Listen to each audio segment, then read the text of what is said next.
The conference room smelled like expensive cologne and bad decisions. Julian Hastings looked me dead in the eye and said, "Effective immediately, we are terminating your position as Vice President of Robotics." I am Matthew Vance, 65 years old, fired in a room full of executives who could not spell firmware if you spotted them the first 6 letters. 9 managers sat around the mahogany table in absolute silence, and you could hear the clock ticking on the wall. Julian did not blink, sitting in his tailored suit with hands folded like he was closing a routine real estate transaction. To him, I was not the guy who spent 15 years building Apex Defense Solutions' autonomous drone navigation platform from the ground up. I was just a budget item he could cut to make quarterly profit margins look pretty for the board of directors. I felt my jaw tighten. I wanted to flip the heavy table and explain my deep disdain for his spreadsheet management. But I did not. I stood up, adjusted my tie, looked at every face in that room, and said one word: appreciated. A few people shifted. Someone coughed. They thought I was broken, but none of them knew what that word actually meant. Julian was 30 years old with a business degree from Wharton. His uncle Charles Hastings sat on our board of directors and ran Crestline Capital, the private equity firm that led our investment funding in 2016. Julian had never designed a circuit board, never debugged an algorithm, and never pulled an all-nighter trying to stabilize a drone in 40-knot crosswinds. Yet he loved words like operational efficiency and margin optimization, talking about defense technology like he was selling timeshares. Me? I had been in aerospace engineering for 35 years, starting at Boeing Defense in 1991 as a junior engineer, learning satellite telemetry through hands-on testing in desert heat. Then I moved to General Dynamics during the early drone boom to build autonomous flight control systems.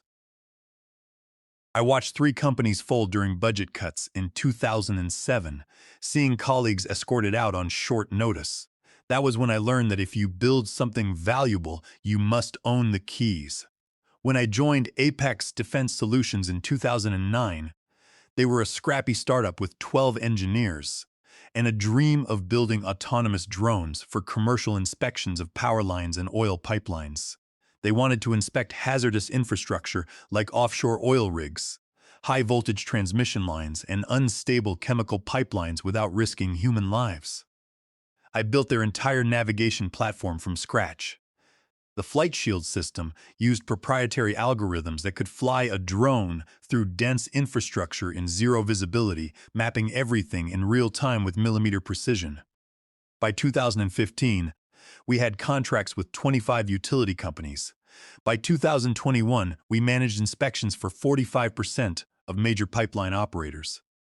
But 5 years ago, when Apex was hemorrhaging cash and the board wanted to sell off divisions, I restructured the core Flight Shield patents into a separate entity, Vance Autonomous Systems, which I owned. It was completely legal, approved unanimously by the board to defer a cash bonus they owed me. The licensing agreement allowed Apex to use the technology indefinitely, as long as I maintained an active role. If my employment was severed without a proper 18-month transition protocol, all licenses reverted to my entity within 48 hours. My attorney buried that clause in Section 7.2.1 of the framework. Every board member signed it, including Julian's uncle. The Flight Shield system was the culmination of 15 years of algorithms, LiDAR engines, collision avoidance, and machine learning models trained on 3 million hours of flight data. It could pilot a 60-pound drone through a narrow canyon at 80 miles per hour, dodging rock formations and wind shear, while generating 3-dimensional terrain maps accurate to within 2 millimeters. When I started, commercial drone tech was basically remote-controlled toys. I designed Flight Shield to be modular with adaptive controllers and cloud mission planning for hundreds of drones. The breakthrough was our predictive navigation engine. Instead of reacting to obstacles, our drones anticipated them. Wind patterns, structural degradation, and electromagnetic interference were processed in milliseconds. By the time Julian arrived, Flight Shield generated 60% of Apex's revenue, with contracts worth over $250 million annually. Julian had joined the board 18 months before my termination. He was appointed Chief Operating Officer to streamline operations. He had never managed engineers. His last job was running a furniture logistics company. But he spoke fluent corporate jargon. 6 months in, he cut my engineering budget, canceled sensor research, laid off 12 experienced drone engineers, and replaced them with contractors billing at half the rate. He told the board engineering was overstaffed. I argued and got labeled resistant to change. It was the classic story of an engineer under a manager who does not understand what he is managing. After that conference room execution, I sat in my truck in the parking lot for 20 minutes.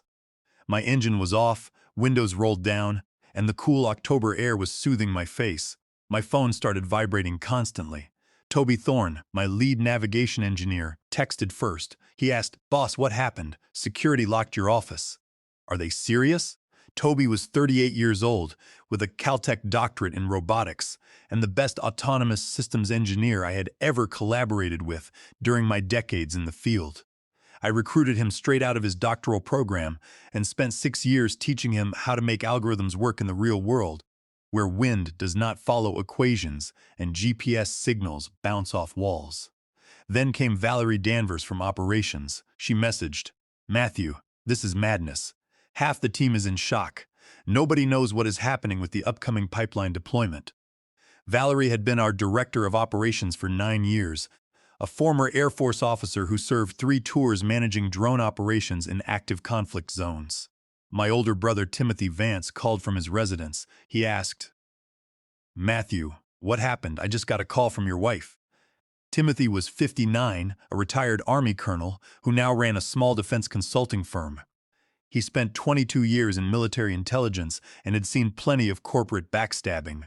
He remarked that this did not pass the smell test and that something was deeply wrong. Losing my job did not bother me. I had survived layoffs before. It was the messages from my team. These were brilliant engineers who trusted my leadership and built something extraordinary, and now they were scared. Toby was the future of autonomous navigation, carrying forward everything I had learned. Watching him panic felt like watching a family member get blindsided. I drove home to my wife, Eleanor. We had been married 32 years. She had watched me navigate multiple career transitions and rebuild from scratch. She handed me a glass of bourbon and said, "They just handed you the best opportunity you have had in years, Matthew. They are just too stupid to know it yet." She was right, but even she did not know how right until 5 days later. Julian had scheduled a critical demonstration for Thursday, 5 days after my termination. The Department of Infrastructure had a $300 million contract on the table for autonomous pipeline inspection, the biggest deal in our history. Representatives from the department and 3 different major energy companies were flying in to watch Flight Shield perform a live autonomous inspection of a simulated pipeline corridor. I was not there, but Toby texted me updates. At 10 minutes past 10, the demonstration started. Julian was wearing his power suit, and the government officials looked serious. At 25 minutes past 10, the first drone launched following the pre-programmed route, looking good. Then, at 35 minutes past 10, the navigation system froze. The drone went into emergency hover mode, and everyone stared at the screens. At 45 minutes past 10, the second drone would not even initialize. The control interface showed a warning that license authorization was required, directing them to contact Vance Autonomous Systems. Toby texted that Julian went completely pale. At 55 minutes past 10, the government representative asked if the company actually owned the technology. Julian was stammering. Toby described it as brutal.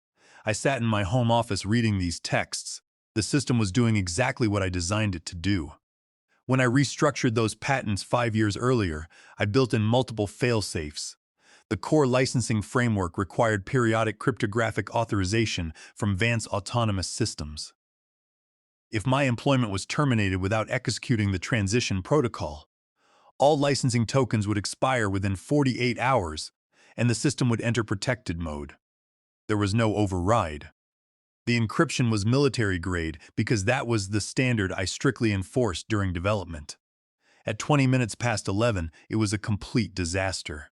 All 4 demonstration drones were grounded. The corporate energy team was already leaving, and the government representative walked out. At 10 minutes before noon, Julian locked himself in his office while the legal team convened an emergency session. Someone from the energy company asked our sales rep if we had been misrepresenting our technology capabilities. The demo failure was just the beginning. Flight Shield was actively managing autonomous drone operations for 16 companies across the country. When the licensing expired, those systems did not crash. They grounded every drone and locked every operator console. Suddenly, field crews were staring at blank screens, calling headquarters asking what happened. Toby's next text came at 1 in the afternoon. The power grid operator called because their entire fall inspection schedule was frozen. They had crews sitting in trucks across 3 states with no operational drones, and they were threatening breach of contract. By 3:30, support lines were overwhelmed, clients had escalated the issue to their chief executive officer, and regulators were talking about national infrastructure security concerns. Julian had brought in 2 outside law firms, and they were all telling him the same thing. The intellectual property agreements were completely airtight. Valerie called me that afternoon. Her voice was tight and controlled, the way it gets when she is angry. She told me that it was absolute chaos and that Julian was blaming the engineering team. She said he had put Toby and 2 other engineers on administrative leave, telling clients it was a cybersecurity incident. A cybersecurity incident. That made my blood boil. He was covering his incompetence by accusing my people of sabotage. I asked her how Toby was handling it. She said he was devastated and that he kept telling everyone he could not fix anything without the authorization codes that only existed in my licensing infrastructure. But Julian would not listen, insisting that the company owned everything and that I was somehow illegally blocking their systems. I told Valerie I needed a favor, asking her to get me a complete list of all active client deployments, including every company, every drone fleet, and every active contract. I needed to know exactly who was being affected and how badly. She hesitated, pointing out that she could not just share internal data. I reassured her that she was not sharing it with a competitor, but rather giving it to the patent holder who was trying to minimize damage to innocent people. The grid workers did not do anything wrong, and pipeline crews did not deserve to sit idle because Julian Hastings did not understand technology licensing. She agreed to send it within 2 hours. The list hit harder than I expected. 16 companies. Combined, they were running over 450 autonomous drones through Flight Shield's navigation system. Some of those operations were safety-critical high-voltage line inspections, where a single missed defect could cause a massive wildfire, or pipeline monitoring where a leak detection delay could mean an environmental disaster. This was not just about money anymore. People could actually get hurt. That evening, my doorbell rang. Eleanor answered and came back looking surprised, telling me that Toby was at the door.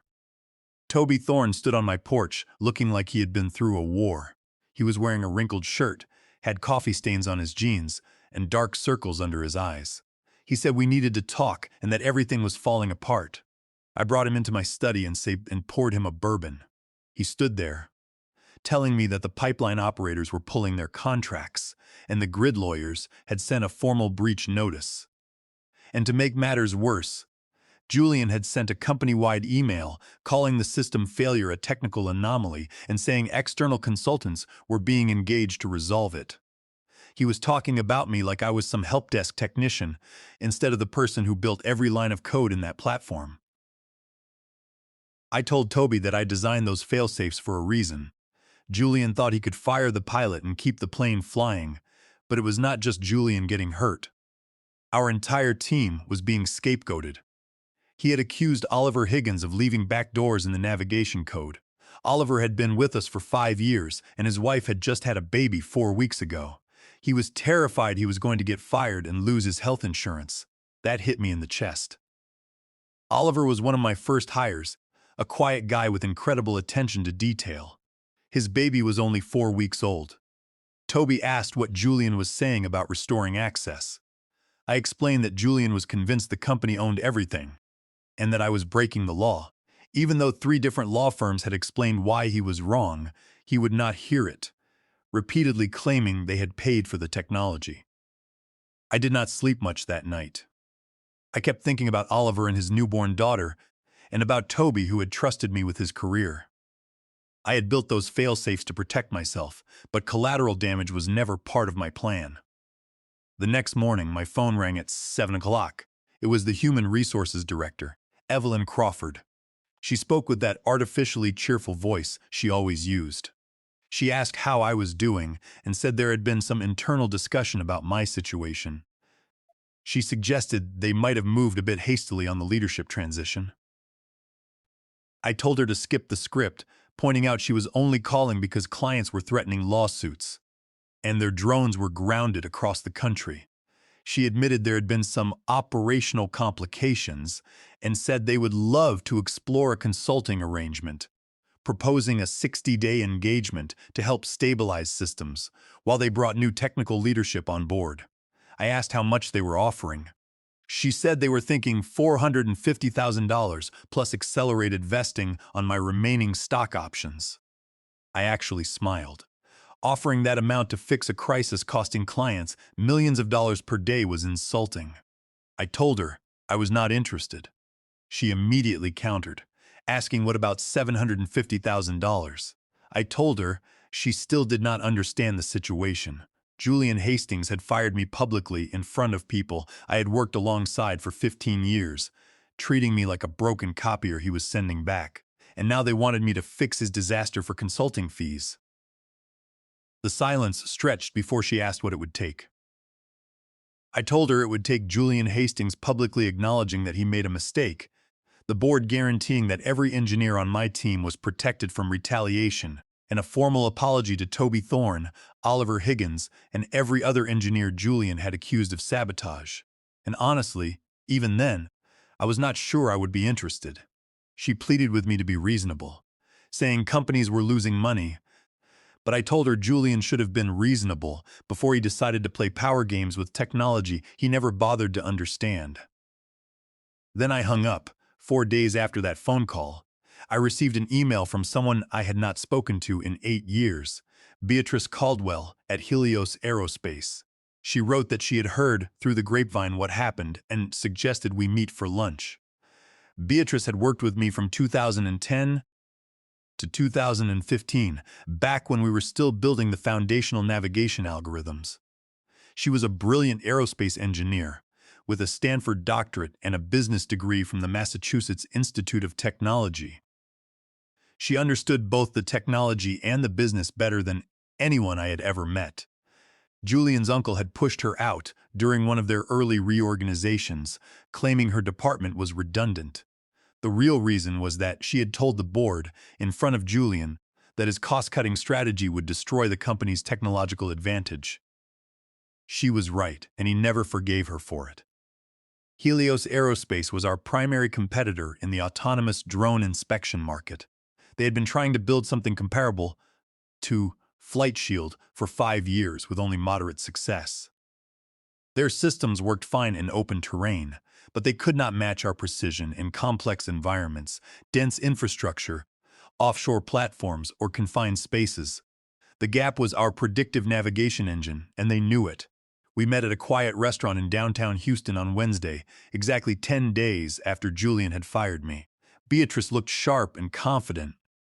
She remarked that Julian Hastings was the dumbest smart person she had ever met, but acknowledged that I had built something genuinely world-class. She slid a tablet across the table, showing a detailed analysis of the financial implosion at my former company. Their stock was down 50%, the pipeline operator had terminated their contract, the grid operator was threatening litigation, and the Department of Infrastructure contract was dead. She said they had done their homework and knew that I held the Flight Shield patents through Vance Autonomous Systems. She added that they knew the licensing structure and recognized that the technology was worth significantly more than the company's balance sheet reflected. I took a sip of water and said that was their problem. Beatrice leaned forward and explained that Helios Aerospace wanted to acquire my complete patent portfolio, not license it. She proposed combining my navigation technology with their hardware platform and sensor arrays to build something neither company could create alone. I asked what kind of number they were discussing.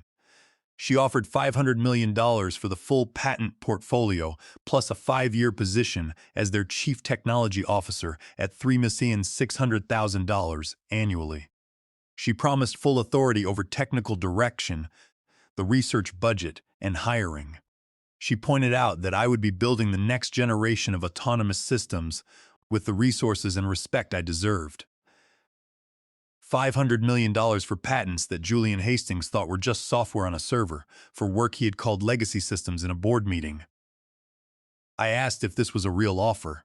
She confirmed the board had approved it, and that they had been planning this approach since the day I was terminated, adding that the system failures had simply accelerated their timeline. She urged me to think about what I had faced before, fighting for budget and justifying innovations to people who thought autonomous navigation was just a fancy global positioning system.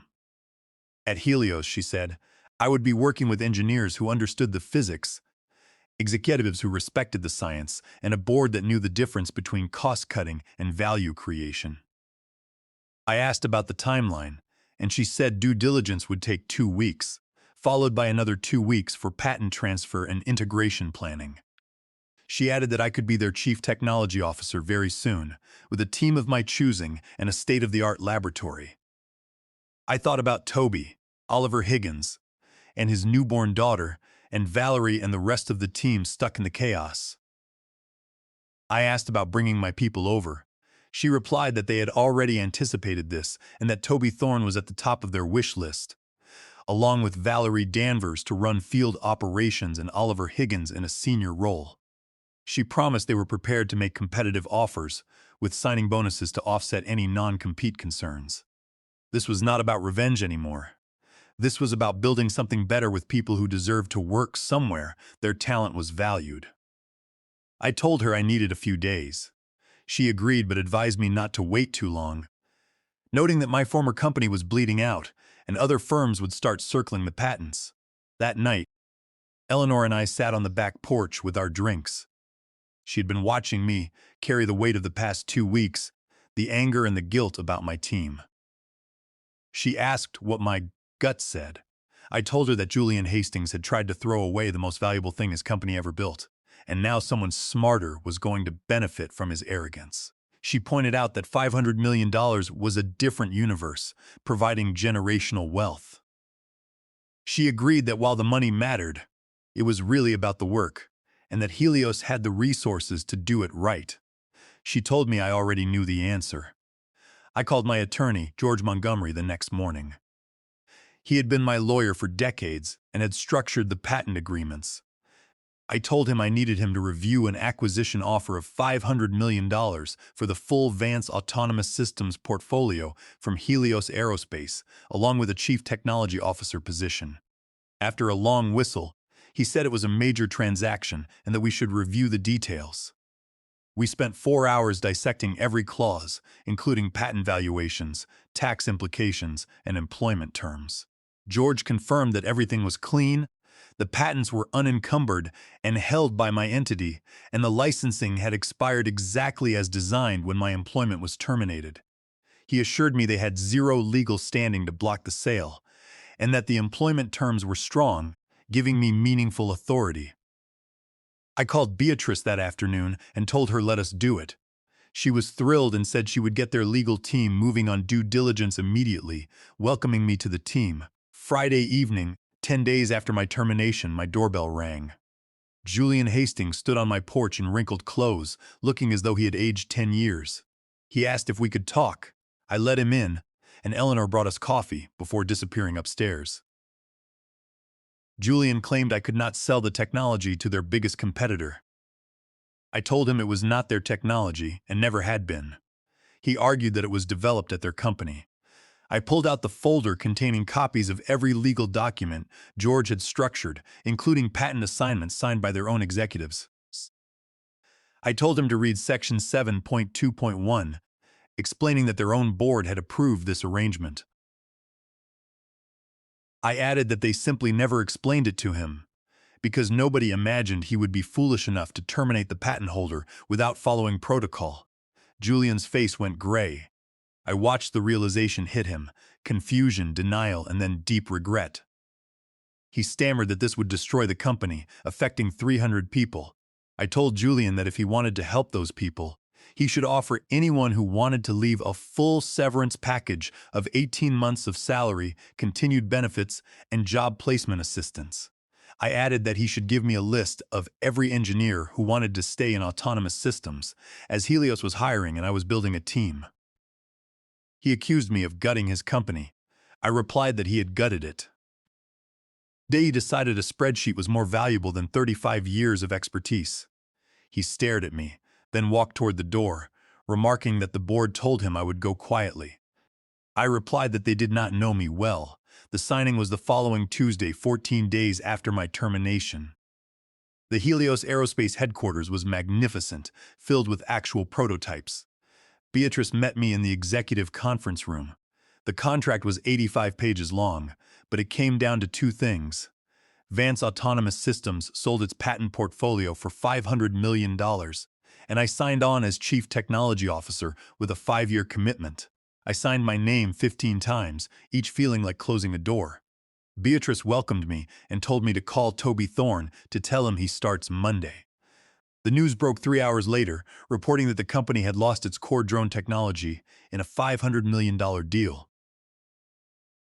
The stock dropped 60%, and they lost $1.8 billion in valuation. Investors realized they had been valuing a company based on technology the executives never controlled. Julian Hastings resigned the following morning.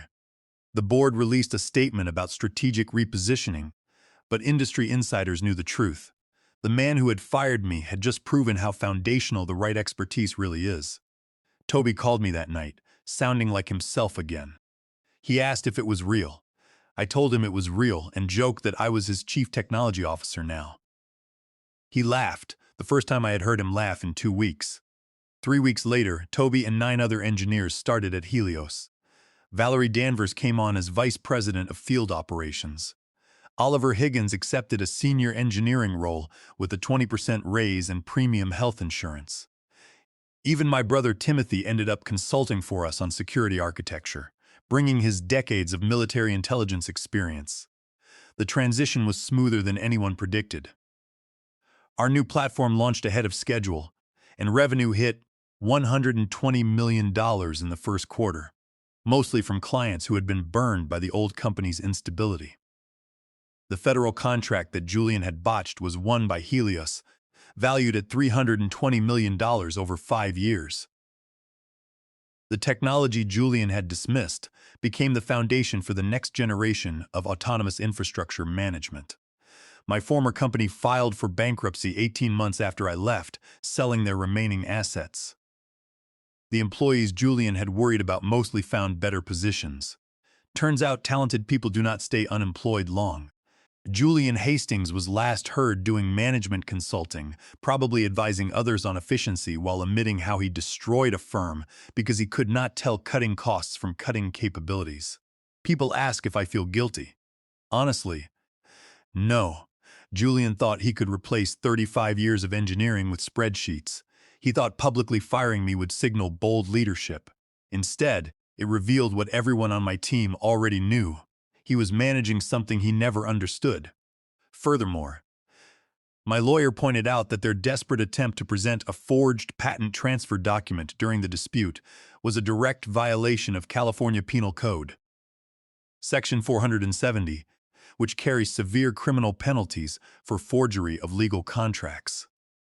When George threatened them with these criminal charges, their entire legal defense collapsed instantly, forcing their board to capitulate without a fight. The word I said in that conference room, appreciated, was not sarcasm. It was genuine, because in that moment, watching Julian's smug face, I realized he was giving me exactly what I needed.